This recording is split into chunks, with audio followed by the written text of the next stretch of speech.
वर्षा में कई बार आपने इंद्रधनुष देखा होगा। सतरंगा, मन भाव। पहला प्रश्न, ये इंद्रधनुष बनता कैसे? होता यूं है कि जब वर्षा की बूंदों से प्रकाश होकर निकलता है तब वो अपने वास्तविक 7 रंगों में विघटित हो जाता है और तब हम इस इंद्रधनुष को देख पाते हैं। दूसरा प्रश्न, ये इंद्रधनुष वर्षा की बूंदों से ही क्यों बनता है? कारण है शुद्धता। वर्षा की बूंदें शुद्ध होती हैं, आकाश से धरती की ओर गिरती हैं, किंतु स्वयं के लिए नहीं, धरती की प्यास बुझाने के लिए। और इसीलिए तो प्रकाश जैसी वेगवान तरंगों को विघटित कर जाती है, उसकी वास्तविकता सामने लाती है। यदि आप भी शुद्ध मन से परोपकार करोगे, औरों के लिए जियोगे, तो विश्वास कीजिए कोई आपको छल नहीं पाएगा। बड़े से बड़ा प्रहार टूट जाएगा यदि आपके मन में प्रेम की शुद्धता है। राधे राधे।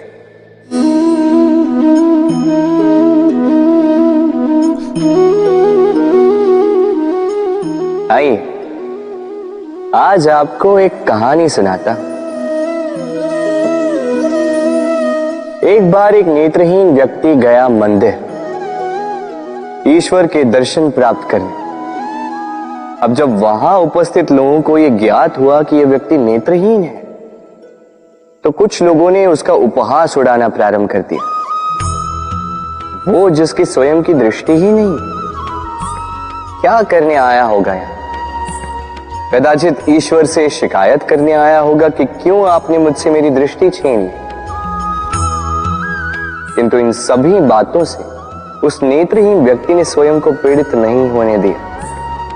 वो मुस्कुराया और उसने केवल एक बात कही, माना कि मेरे भाग्य ने मुझसे मेरी दृष्टि छीन ली, किंतु मैं अभागा नहीं, क्योंकि मेरा ईश्वर वो मुझे देख सकता है।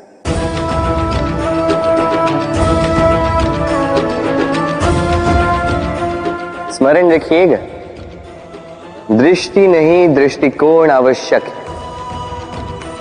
यदि आपका दृष्टिकोण शुभ हो तो अशुभ में भी शुभ स्वयं दिखने लगता है और मन प्रसन्न होकर कहता है, राधे राधे। जीवन है तो लक्ष्य तो होंगे, यदि लक्ष्य है तो मार्ग तो होंगे, यदि मार्ग है तो बाधाएं तो आएंगी। और इसी पर निर्धारित है कि हम जीवन में सफल होंगे या असफल, यश के भागी होंगे या तिरस्कार के। मान लीजिए आपको एक कार्य करना, आपको पर्वत पर चढ़ना। अब मार्ग के फिसलन आपको कई बार गिराए, चट्टाने आपको कई बार चोट देंगे। अब ऐसे में करेंगे क्या? सामान्य व्यक्ति चुनता है प्रतिकार, उस पर्वत को ही नष्ट कर देने का विचार करता है, उसकी नींव को ही खोद देने का विचार करता है, किंतु पर्वत को तो कोई नष्ट ना कर पाए, तो असफलता के साथ साथ अपयश का भी भागी बन जाता है। दूसरा मार्ग है परिवर्तन। यदि आप उस पर्वत को खोदने के स्थान पर उस पर सीढ़ियां बना दें, तो आप भी उस पर्वत पर चढ़ सकते हैं, कोई और भी उस पर्वत पर चढ़ सकता है, आने वाली पीढ़ी भी उस पर चढ़ सकती है, और यही आने वाली पीढ़ी सदा आपका यश गाएगी। इसलिए जीवन में प्रतिकार नहीं, परिवर्तन चुन। बदला नहीं, बदलाव चुन। आपकी ये बाधा आपकी मित्र बन जाएगी। राधे राधे। संसार में सबसे अधिक पवित्र माना जाता है गंगा जल को। कभी सोचा है क्यों? क्योंकि गंगा जल का आविर्भाव ही शुद्ध होता है, उसका जन्म शुद्ध होता है, जहां से उसका प्रारंभ होता है वो शुद्ध होता है। और प्रारंभ का शुद्ध होना अति आवश्यक है। हमारे जीवन में प्रारंभ होता है हमारे विचार से। अपने विचार शुद्ध रखें, क्योंकि इन विचारों से बनते हैं आपके शब्द। आपके शब्द शुद्ध रखें, क्योंकि इन शब्दों से आपके कार्य संपादित होते हैं। आपके कार्य शुद्ध रखें, क्योंकि ये कार्य बनाते हैं आपका स्वभाव। स्वभाव से बनती हैं आपकी आदतें, और आदतों से बनता है आपका चरित्र।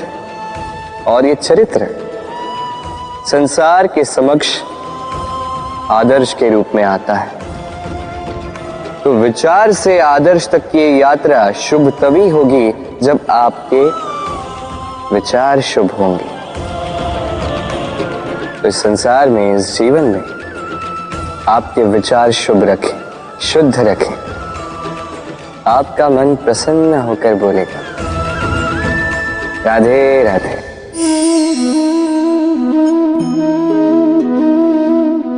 दूध और माखन। यदि मैं आपसे पूछूं कि इन दोनों में संबंध क्या है, आप कहेंगे सरल सी बात है, दूध से ही तो माखन बनता है। यदि मैं आपसे पूछूं कि इन दोनों में अंतर क्या है, तो कोई कहेगा एक तरल है तो दूसरा ठोस। कोई कहेगा एक जनक है तो दूसरी संतान। नहीं, इन दोनों में अंतर है शुद्धता का। माखन दूध से कहीं अधिक शुद्ध होता है। इस बात को कुछ इस प्रकार समझा जा सकता है। यदि कोई कीट आकर उस पात्र में गिरे जिसमें दूध गिरा है, तो आप क्या करते हैं? आप दूध को फेंक देते हैं। किंतु यदि कोई कीट आकर उस पात्र में गिरे जिसमें माखन रखा गया, तो आप क्या करते हैं? आप उस कीट को निकाल कर फेंक देते हैं। ये कीट मैला है, ये कीट दूषित है। और यदि हमारा मन निर्मल ना हो, तो ये कीट हमारे मन को भी दूषित कर देगा, उसे मैला कर देगा। किंतु यदि हमारा मन माखन की भांति शुद्ध हुआ, तो कुविचार को स्वयं से जाना होगा। स्मरण रखिएगा, इस संसार में कीट तो रहेंगे, अब दूध बनना है या माखन, निर्णय आपका। राधे राधे। आपने जीवन में कभी न कभी किसी पौधे को जल तो दिया ही होगा।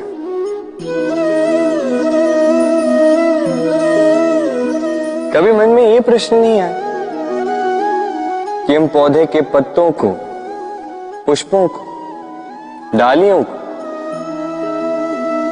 उन्हें तो हम कभी पानी नहीं देते, फिर भी कैसे उन तक पानी पहुंचता है, फिर भी कैसे वो जीवित रहते?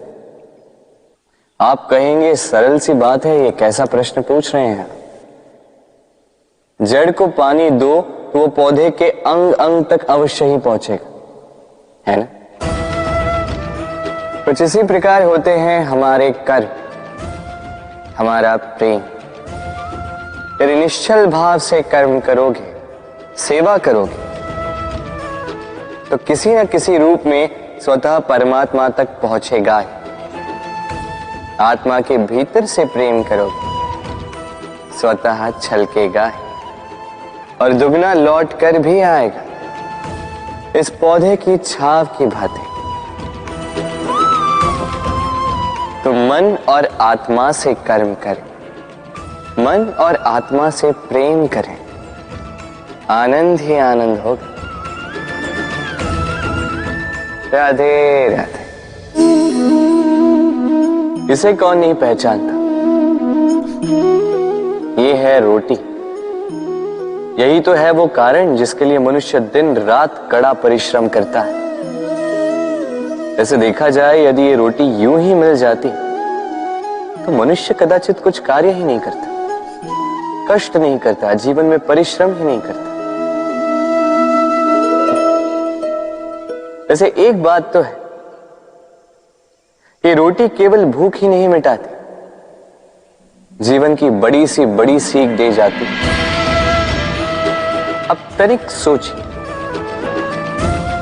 ये रोटी आपको स्वादिष्ट केवल तभी लगेगी, ये रोटी आपके स्वास्थ्य के लिए अच्छी केवल तभी होगी जब ये दोनों ओर से ठीक से सेकी जाएगी, है ना? हमारे जीवन में संबंध भी कुछ इसी प्रकार होते हैं। यदि दोनों ओर से अच्छे से निभाए जाए तभी आपको आनंद देते। इसलिए केवल पाने के लिए आतुर ना रहे,